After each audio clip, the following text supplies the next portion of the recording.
Madame, Monsieur, bonsoir. Bienvenue dans ce journal. Voici les titres. À 74 ans, Charles III est officiellement couronné roi ce samedi. C'était à l'occasion d'une grande cérémonie qui a réuni plus de 2000 invités à Londres. Parmi eux, le président Macky Sall, dont la présence traduit l'excellence des relations entre le Sénégal et le Royaume. Mon état civil, ma citoyenneté, c'est le slogan de la campagne nationale de sensibilisation et d'inscription à l'état civil. Elle a été officiellement lancée ce samedi à Diourbel, où les autorités ont aussi inauguré le centre d'état civil. Également dans l'actualité, notre dossier du week-end revient sur la fugue de Hassan Sissé, un petit de 7 ans qui a quitté son Kaolack natal pour se retrouver à Diamaguène Sicap Mbao à Dakar. Dans ce journal, nous reviendrons sur ses retrouvailles avec sa famille venue le chercher à Dakar 2 ans après. Reportage à suivre. Et puis, nous irons en Casamance où l'on a fêté les récoltes en pays Kassa. Cet événement du royaume de Kagnout à Oussouye est aussi très attendu par les lutteurs de la localité. Vous le verrez. Le président Macky Sall a assisté ce samedi au couronnement du roi Charles III.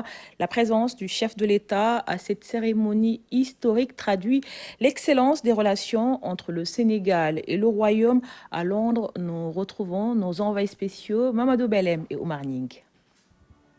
Les fastes d'un couronnement qui mobilise toute une nation. Ce samedi, le Royaume-Uni a vécu avec joie l'intronisation de Charles III. Sous les ovations, le roi et son épouse ont quitté Buckingham à bord d'un carrosse d'État. Procession qui les conduit à l'abbaye Westminster, où les attendent des invités de marque, notamment les chefs d'État et de gouvernement, dont le président de la République, Macky Sall. Entre reconnaissance, sermon, onction, investiture et intronisation, on retiendra des moments forts qui mettent en relief un rituel historique. To any of them belonging or pertaining, according to their respective laws and customs. I solemnly promise so to do. Une cérémonie dirigée par le chef de l'église anglicane qui était avec d'autres membres du clergé et de la noblesse. La présence du chef de l'État Macky Sall à la cérémonie témoigne de l'excellence des liens d'amitié cordiale et de coopération conviviale entre le Sénégal et le Royaume-Uni de Grande-Bretagne et d'Irlande du Nord. En marge de son séjour à Londres, le président Macky Sall a reçu une délégation de l'Agence de crédit à l'export du Royaume-Uni. La structure est en négociation avancée avec le gouvernement du Sénégal. C'est dans le cadre de projets d'infrastructure routière. On écoute à ce propos la directrice Jane Newmark. Elle est au micro de nos envoyés spéciaux. Elle dit qu'elle est très contente d'être ici avec Monsieur le Président de la République du Sénégal, de discuter des priorités du Sénégal, notamment sur tout ce qui porte sur le désenclavement, les aspects désenclavement et tout autre projet qui serait de l'intérêt du Sénégal. Et elle était très contente de rencontrer aussi l'équipe du Sénégal, notamment le ministre Mansour Faye en charge des infrastructures, parce que la construction des routes est une de leurs priorités. Et ils sont dans le timing aujourd'hui, ils sont dans la mise en place des données environnementales et sociales, donc qui sont en train d'être finalisées. Et donc après, ce sera la signature de la convention. Donc hier, il y avait une séance de travail sur cela. Et donc ils sont très contents de pouvoir progresser sur ce projet-là avec le Sénégal. Retour chez nous pour parler de cette visite des représentants du Congrès américain séjournent au Sénégal. Ils ont été reçus ce samedi par le Premier ministre Amadou Ba. Les États-Unis veulent renforcer leur partenariat avec notre pays, une coopération dans le domaine sécuritaire, mais également économique. Nous écoutons à ce propos Mike Rogers, le président de la Commission des Forces armées, qui est au micro d'Aram Dao. Notre objectif en venant ici au Sénégal, c'était d'apprendre et d'améliorer notre partenariat sécurité et économique avec ce pays. En Afrique, le continent en général continue à être de plus en plus important de manière globale. Nous sommes des partenaires de longue date et nous voulions juste nous assurer que ça puisse continuer. Donc, en fait, c'est ma première visite en Afrique et c'était le choix de notre général Langley, le commandant de AFRICOM. Et je lui ai demandé, comme c'était ma première visite, quels sont les pays que je devrais visiter en Afrique. Et il a cité 5 pays, dont le Sénégal. Il a cité comme étant un partenaire très important sur le plan sécuritaire. Votre pays est très beau et je suis rassurée que nous avons un partenariat très fort qui va continuer bien à la Je le disais dans les titres, mon état civil, ma citoyenneté, c'est le slogan de la campagne nationale d'information et de sensibilisation sur l'état civil. Elle a été officiellement lancée ce samedi à Diourbel, occasion pour le ministre des collectivités territoriales, Mamadou Talla, d'inaugurer le centre d'état civil de la commune et remettre des motos aux acteurs de l'état civil. Salut Sec pour le compte rendu. Un centre flambant neuf inauguré pour le démarrage de la campagne de sensibilisation sur l'état civil. Ce bijou réalisé dans le cadre du programme NECAL dispose de tous les équipements nécessaires pour la modernisation de l'état civil. Dans le cadre de la modernisation de l'état civil de notre pays, nous avons déjà 52 centres d'état civil en cours de construction ou de réhabilitation également et d'équipement. Nous avons 5 salles d'archivage, des tribunaux de grande instance, 37 centres d'état civil en système photovoltaïque dans les zones rurales, 65 motos que vous avez vu que j'ai donné tout à l'heure pour faciliter la remontée des cahiers des villages et des quartiers. Nous avons déjà 5 millions d'actes qui sont déjà numérisés. Un vaste programme de renforcement de capacité pour 18 376 acteurs d'état civil. À Diourbel, d'importants travaux de reconstitution et de numérisation sont effectués par l'Agence nationale de l'état civil. La procédure de reconstitution a été longue, parsemée de désagréments et de difficultés pour les usagers, mais cela a également permis à la commune de se placer à l'avant-garde du combat pour la modernisation de l'état civil. Je voudrais demander à l'ensemble des acteurs de poursuivre les efforts de modernisation de l'état civil en prenant une part active aux actions de sensibilisation à l'enrichissement des actes d'état civil. La campagne nationale d'information et de sensibilisation fera le tour du pays. À terme, il est attendu une bonne compréhension de l'importance de l'état civil par les populations. La jeunesse se doit d'enregistrer tous ces faits d'état civil pour permettre au gouvernement de mieux définir ses politiques à l'égard de la jeunesse, pour mieux prendre en compte les besoins de la jeunesse. À tous les jeunes du Sénégal, aux jeunes de la région de Diourbel en particulier, pensez à vous assurer que vos faits d'état civil et ceux de vos proches, épouses, parents, enfants, frères et sœurs sont bien enregistrés auprès de l'état civil.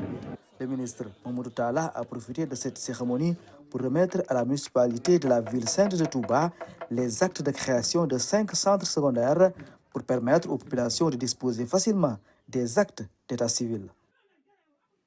Il avait été porté disparu pendant 2 ans. Hassan Cissé a finalement retrouvé ses parents de son Kaolack natal. Le petit de 7 ans s'est retrouvé dans la capitale, à Diamaguène, Sicap Mbao. Précisément, une famille l'a recueilli et adopté. Voilà qu'arrive l'heure de la séparation. Un événement à Diamaguène, un quartier où Hassan a fini de faire sa réputation. On en parle dans quelques instants dans cette édition. Cette question à présent, comment mieux prendre en charge les maladies respiratoires, l'asthme, la tuberculose ou encore la Covid-19? La question fait l'objet d'un congrès à Dakar, 3 jours d'échange autour du thème les urgences en pneumologie. Il s'agit du 4e congrès de la Société sénégalaise de pneumologie. Retour sur la cérémonie d'ouverture avec Mamadou Sakiné. Partager les innovations en pneumologie ainsi que les expériences en la matière, c'est l'objectif de cette rencontre scientifique internationale regroupant des spécialistes venus du monde entier. Ce congrès va permettre également d'identifier les défis à relever face aux maladies respiratoires. Le thème principal du congrès est les urgences en pneumologie, intéressant les pathologies bronchiques, pulmonaires, pleurales et cardiovasculaires. Ces dernières peuvent intéresser des terrains particuliers ou parfois être liées à l'environnement. En effet, les maladies liées à la pollution touchent particulièrement le système respiratoire.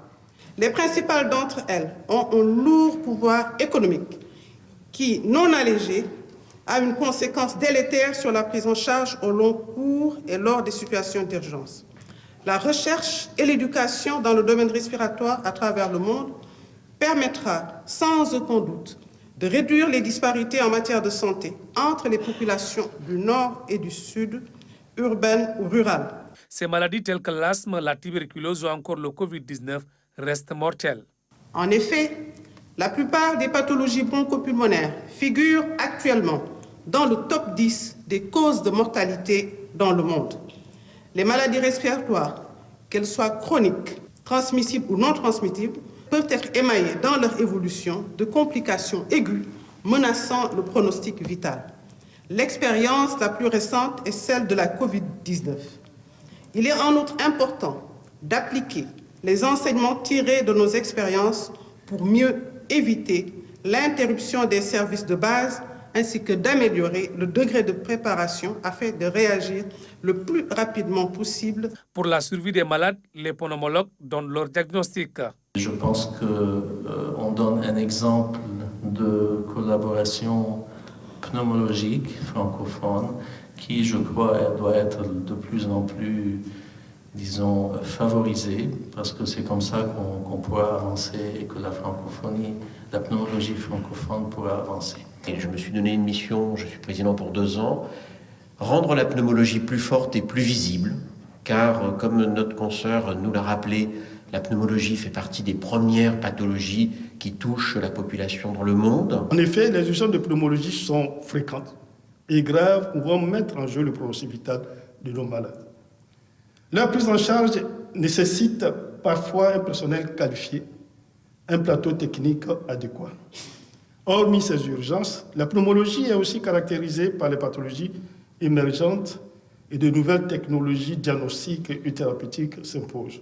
Cette rencontre scientifique organisée pour une première au Sénégal constitue une belle promotion de la spécialité. Le choix de Dakar pour la tenue de cette spécialité est un honneur pour nous, mais également une opportunité que vous nous offrez pour mieux exposer la spécialité, mieux la faire connaître, mieux encourager les jeunes, nos jeunes médecins, étudiants, à se l'approprier, à faire cette spécialité, parce que les besoins en consultation spécialiste en pneumologie sont de plus en plus exprimés, surtout en région périphérique. Il s'agit de 3 jours d'échange à travers des ateliers et séances plénières. Ces discussions vont sans doute permettre de renforcer le dispositif d'accompagnement et de prise en charge des maladies respiratoires. Parlons à présent de cette nouveauté. Le pèlerinage à la Mecque prend une dimension high-tech. Pour l'édition 2023, les pèlerins seront autonomes grâce à un livret, un stylo hybride et multilingue. La présentation de l'outil a été faite ce matin au CICES devant les pèlerins et Mariem Biramba qui nous en dit plus. Un produit inédit pour les pèlerins. Il s'agit d'un stylo parlant hybride qui émet 11 langues, dont 6 nationales. Le pèlerin qui est à Bakhia et qui parle Wolof, pour savoir quoi dire et quelle est l'histoire derrière Bakhia, va poser le stylo sur le côté bleu, la couleur bleue, voilà.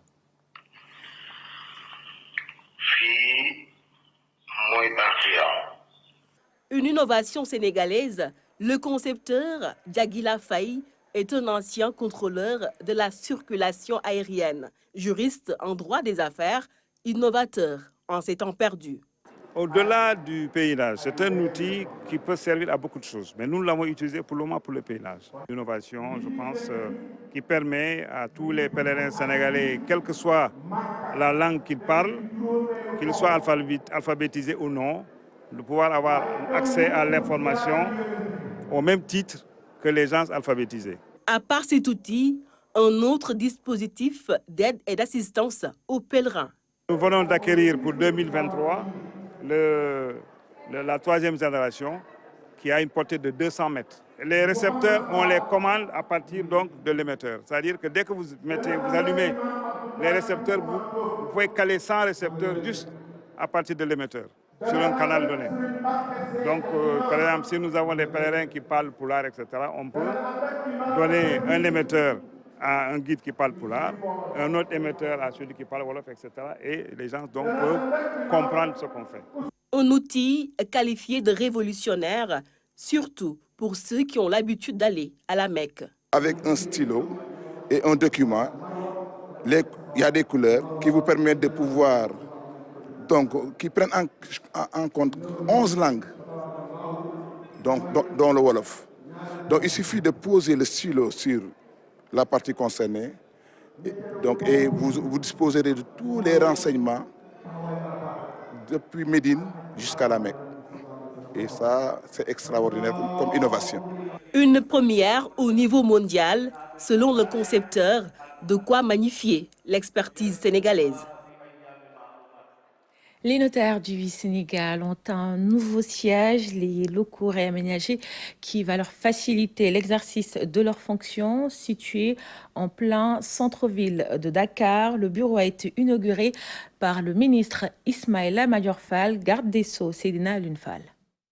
Niché à la rue Amadou Hassan Ndoye, le nouveau siège de la Chambre des notaires du Sénégal dégage fière allure. L'État du Sénégal avait consenti l'autorisation des travaux de transformation et de réaménagement de ces locaux. C'est donc le lieu pour moi de remercier vivement, en mon nom personnel et au nom de toute la Chambre, Son Excellence Monsieur le Président de la République, qui en octobre 2019, lors de notre dernier congrès sous l'égide de l'Union internationale du notariat, avait donné des instructions au ministre de l'Urbanisme et des Finances d'alors, afin de doter notre Chambre d'un siège. Un grand merci à ces autorités pour tous les efforts déployés afin d'honorer les engagements de son Excellence, Monsieur le Président de la République, vis-à-vis de notre corporation. C'est également le lieu de remercier tous les confrères et consoeurs qui, de près ou de loin, n'ont ménagé aucun effort, surtout financier, de par les cotisations qu'ils versent régulièrement pour permettre, entre autres, de financer nos activités et les travaux nécessités par l'érection de ce siège qui devenait une urgence. C'est le ministre de la Justice, garde des Sceaux, qui a solennellement procédé à la coupure du ruban, marquant ainsi l'inauguration de ce nouveau siège de la Chambre des notaires du Sénégal. Ce geste du président de la République exprime vraiment l'importance qu'il attache au notariat et aux notaires du Sénégal. Donc, merci à M. le Président de la République, et cela je le dis au nom de la compagnie judiciaire, au nom des gens de justice de façon générale, mais aussi en particulier au nom des notaires, pour qui et au nom de qui je pense que je peux m'exprimer. Un mot de gratitude. Après ce mot de gratitude à l'endroit du Président de la République, je vais plutôt dire un mot maintenant de félicitations à la Chambre des notaires. On vous a donné ce bâtiment, mais vous en avez fait un bijou. Un exemple de partenariat public-privé, ce siège permettra aux notaires de Dakar comme des régions de disposer d'un cadre adéquat pour recevoir les clients, mais également recueillir les avis et réclamations. En sport, retour sur la 10e journée du championnat national de pétanque tenu à Saint-Louis. Des bolistes venus de partout ont participé à ce rendez-vous. La Mauritanie était le pays invité d'honneur du tournoi, compétition tenue en prélude au championnat du monde de pétanque prévu en septembre prochain à Cotonou, au Bénin. Abdouad. Ils étaient 144 joueurs et plusieurs clubs à prendre part à cette 10e journée du championnat national de pétanque. Le tournoi s'est tenu dans ce boulodrome de la maison de l'île de Saint-Louis, une ville qui regorge de passionnés de ce sport. Saint-Louis a tout gagné. Le championnat du Sénégal, les Jeux africains de Lomé de 2008, je crois. L'équipe nationale était totalement composée de Saint-Louisiens. On a des joueurs qui compétissent actuellement en Europe. Le jeu de bouchon a été effectué par le président de la Fédération des Jeux de boules de la République islamique de Mauritanie, l'un des pays invités. Et ce tournoi, c'est un tournoi de brassage culturel, ethnique, parce que nous avons nos frères mauritaniens qui sont là. Aujourd'hui, nous avons reçu cette invitation de nos frères de Saint-Louis et nous avons, tant bien que mal, répondu avec à peu près une dizaine d'équipes qui sont venus d'un peu partout à travers la Mauritanie. Nous avons une équipe qui est venue de Zouarat. Elle est à plus de pratiquement 1000 km d'ici. Pour ce rendez-vous phare des boulistes, une Française est aux commandes de l'arbitrage. Où c'est une passion, on vit ça comme une passion, c'est moins difficile, ça nous facilite la tâche. Mais il est quand même difficile parfois, puisque certains joueurs sont un petit peu réticents, mais j'avoue qu'on a beaucoup évolué depuis quelque temps. Ce tournoi permet à ces boulistes de s'affirmer et faire rayonner davantage la pétanque au Sénégal, notamment à Saint-Louis. L'important, c'est de faire revivre la pétanque au niveau de Saint-Louis et que la pétanque retrouve son lustre d'antan. Saint-Louis est une vieille capitale du sport. Saint-Louis a toujours abrité des compétitions telles que cette compétition internationale qui est Saint-Louis, la pétanque.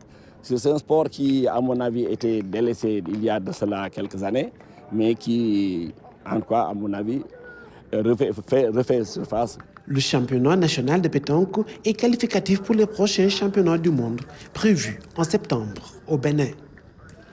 Je vous le disais tantôt, il avait été porté disparu pendant 2 ans. Hassan Cissé a retrouvé ses parents de son Kaolack natal. Le petit de 7 ans s'est retrouvé dans la capitale, à Diamaguène, Sicap Mbao. Précisément, une famille l'a recueilli et adopté. Voilà qu'arrive l'heure de la séparation. Un événement à Diamaguène, quartier où Hassan a fini de faire sa réputation. Hassan de Keur Madiabel à Diamaguène, c'est le dossier du week-end signé Ibrahim Andang. Un après-midi pas comme les autres, chez la famille Gueye, sa famille d'accueil, où il est en train de vivre ses derniers instants. Vraiment, je ne voulais pas le laisser parce qu'il avait fini par intégrer carrément la famille. C'est pourquoi je n'ai jamais voulu qu'il soit envoyé dans les centres. Il va désormais retourner auprès des siens. Il faut remercier le niveau opérationnel porté par quelqu'un comme Beran Anta, qui est à la tête du comité de suivi des activités de protection de l'enfant. Étant donné que la stratégie nationale de protection de l'enfant, qui est le seul référentiel de politique nationale, va dans le sens de faire de sorte que la coordination soit désagrégée à un niveau politique, à un niveau stratégique, puis à un niveau opérationnel. Mais une question taraude encore les esprits. Comment un enfant de 7 ans a pu effectuer un trajet de plus de 200 km sans aucune assistance? C'est un de mes camarades qui a volé l'argent avant de m'inviter à aller avec lui à Dakar. Sauter de la fenêtre avant de se retrouver définitivement dans les rues de Dakar avec tous les risques. Et c'est grâce à ce jeune que l'enfant a été retrouvé. C'est vers minuit que j'ai vu l'enfant errer dans la rue. Je l'ai récupéré, c'est par la suite que je l'ai amené chez moi avant de le perdre de vue après.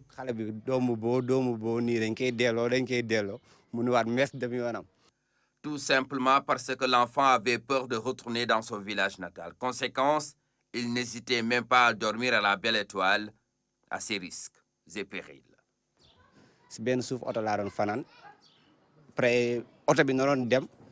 Quand je l'ai revu, il m'a dit qu'il dormait sous un camion.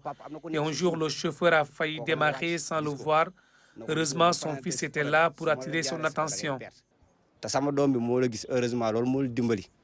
Voici Nyanya San, la femme qui avait décidé d'accueillir l'enfant chez elle pour une meilleure protection. Depuis lors, elle aura tout fait pour retrouver ses parents en vain.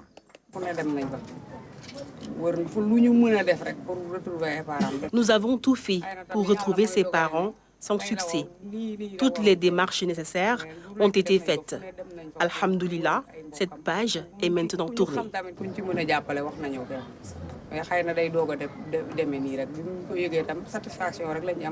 Pendant tout le temps que l'enfant était à ses côtés, Cette dame relais communautaire de profession aura tout tenté, malgré sa situation modeste. C'est ce qu'on appelle la fibre maternelle. Par la suite, l'information a été portée auprès du comité de suivi des activités de protection de l'enfant. Pour le cas à l'espèce, c'est un cas de protection d'enfants. Et on sait que dans la protection, il y a ce qu'on appelle la prévention et surtout la prise en charge. Donc ce cas était un cas de prise en charge. Et quand on parle de prise en charge, je pense que ce sont les services techniques qui doivent intervenir. Tout comme d'autres structures, comme la section départementale de l'action éducative à milieu ouvert. Quand nous avons reçu le signalement de notre direction, c'est comme quand on reçoit tout un des signalements, que ce soit des badges de bord, des services des autres services de la préfecture. Automatiquement, nous avons lancé la procédure de ce qu'on appelle la procédure de prise en charge. On a reçu le signalement, nous avons eu l'adresse, nous avons eu un téléphone, donc il fallait y aller pour voir quelles sont les conditions dans lesquelles cet enfant-là est recueilli, d'après les informations qu'on a reçues. Donc c'est comme ça que ça se passe. Et une fois avec l'enfant et la famille qui le recueille, on fait une évaluation de la situation. Une évaluation ou une enquête sociale pour s'entourer de toutes les garanties. Mais comment l'information a été propagée? La réponse la voici, ce réseau social. Nous avons été guidés par un des principes qui est le principe de l'intérêt des enfants de ce pays. Mais c'est dans un groupe WhatsApp dans lequel nous sommes membres, nous sommes même administrateurs dans le groupe, qu'on a été interpellé avec une vidéo montrant l'image de l'enfant plus un numéro de téléphone. Mais ce numéro n'a pas été correct, et nous avons remonté jusqu'à arriver à un certain Pape Sek. Pape qui est couturier ici et qui nous a mis en contact avec Nyanya Samb, Nyanya qui a hébergé l'enfant.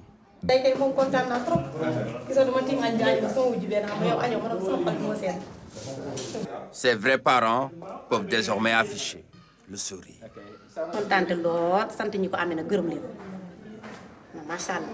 Nous sommes vraiment contentes, très soulagées. Nous remercions tout le monde.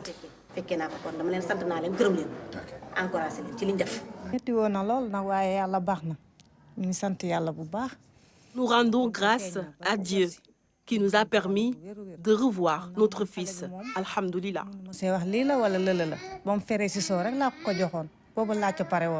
Fini donc les nuits blanches et les recherches interminables. Le petit Hassan va retrouver désormais sa famille accompagné par tout un quartier. Même son fidèle compagnon était de la partie. Gagné par l'émotion, difficile pour certains de se contenir.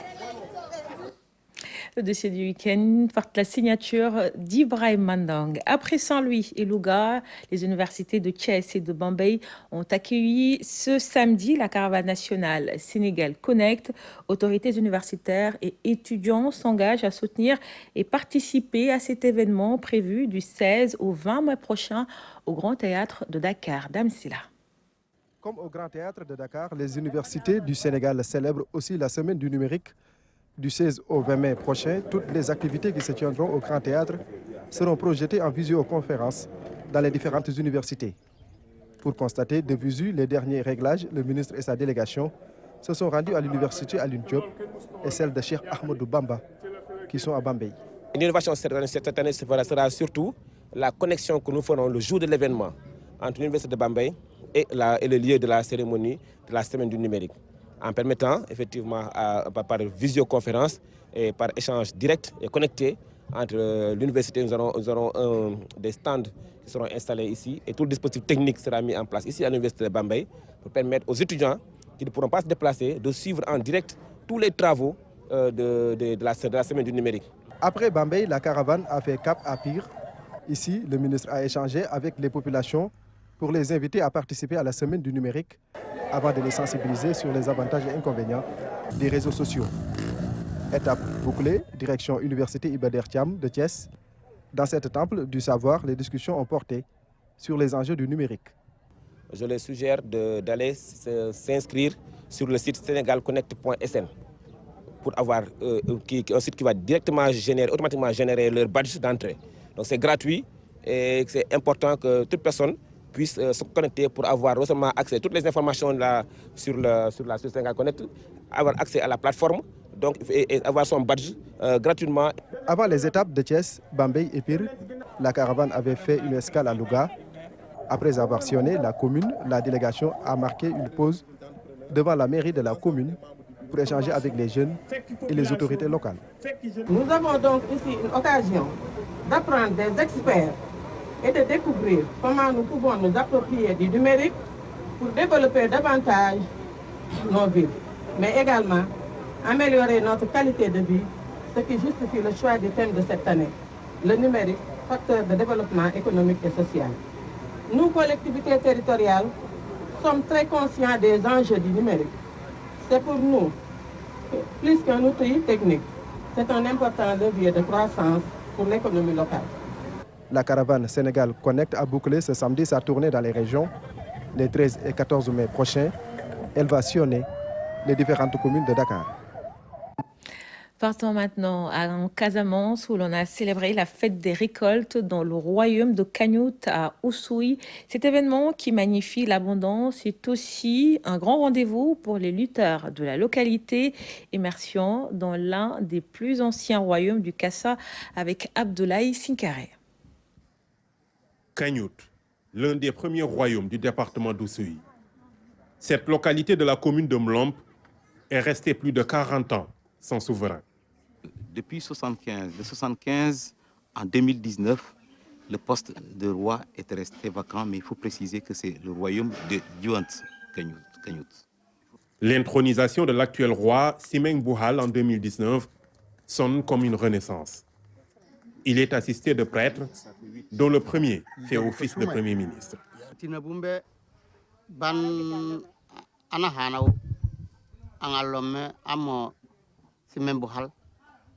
Butinom pio pio du bujimi njomom e hasot bale nande jome bodi hase butina bu jolume mojimo injale ngabo di ngabo fo don di ngabo mo ko ngondo tanotan.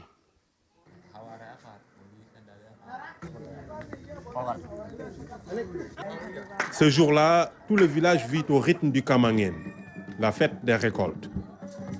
En attendant la grande séance de lutte de l'après-midi, nous faisons un tour à l'écomusée. Une exposition de circonstances qui revisite le riche patrimoine culturel Djola du Kassa, des origines aux objets du quotidien. À la ceinture du récolteur de veines de palme. Cette ceinture a permis vraiment de prendre en charge ou de financer beaucoup d'intellectuels en milieu traditionnel, Diola ou surtout peut-être Casamancé. Il y a des gens qui, à partir de cette ceinture, sont montés dans des palmiers et ils ont financé les études de leurs enfants jusqu'à ce qu'ils deviennent des ingénieurs, des médecins, des docteurs, n'importe quoi. C'est assez symbolique alors. Voilà, c'est assez symbolique. Et ça, donc, nous avons des outres, la famille des coloquins, donc c'est des récipients pour de l'eau, mais aussi surtout du vin de palme. Dans cette zone à forte tradition risicole, la fête des récoltes renvoie forcément au riz.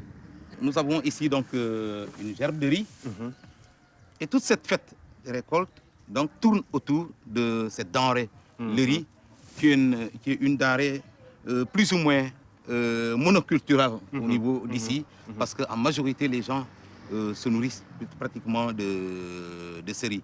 Et cette fête, c'est la fête de l'abondance, c'est la fête de la faim, je veux dire, de la fin des travaux champêtres. Des travaux champêtres, mais aussi c'est une victoire de l'abondance contre la faim. Donc c'est ça la fête des récoltes. Et ça symbolise en même temps le nouvel an dans le calendrier traditionnel Diola. Le riz pour symboliser l'abondance, mais aussi pour raconter et reconstituer des pans entiers de l'histoire de la zone. Au départ, on ne pilait pas. Au départ, les gens se contentaient seulement de faire une buisson de fusion et de boire l'eau. Parce qu'il y avait une certaine odeur, il y avait une certaine force nutritive. Mais lors d'une captivité avec les guerres intertribales, à un certain moment, il y a une femme qui leur a dit que non, ça se pile. Et elle s'est fait sculpter un mortier, elle a pilé, et c'est elle qui a été à l'origine de la première cuisson de riz. Au milieu de ces objets, la queue du taureau garde une place de choix. Elle est synonyme de richesse. Ici, nous avons la queue du bœuf, du taureau, qui est assez symbolique parce que c'est symbole de richesse. Ici, à part le riz, s'il faut vraiment s'exalter d'une richesse, ce sont les bœufs. Et c'est un honneur que quelqu'un ou une femme prenne la queue du poisson, du taureau, pour l'exalter dans des cérémonies.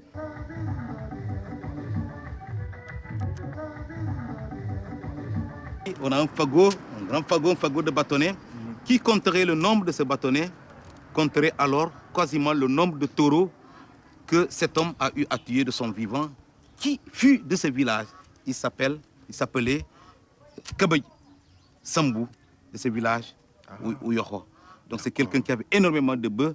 On disait que c'est pratiquement, si ce n'est pas donc c'est l'un des plus grands richards de la Casamance ou de ce département.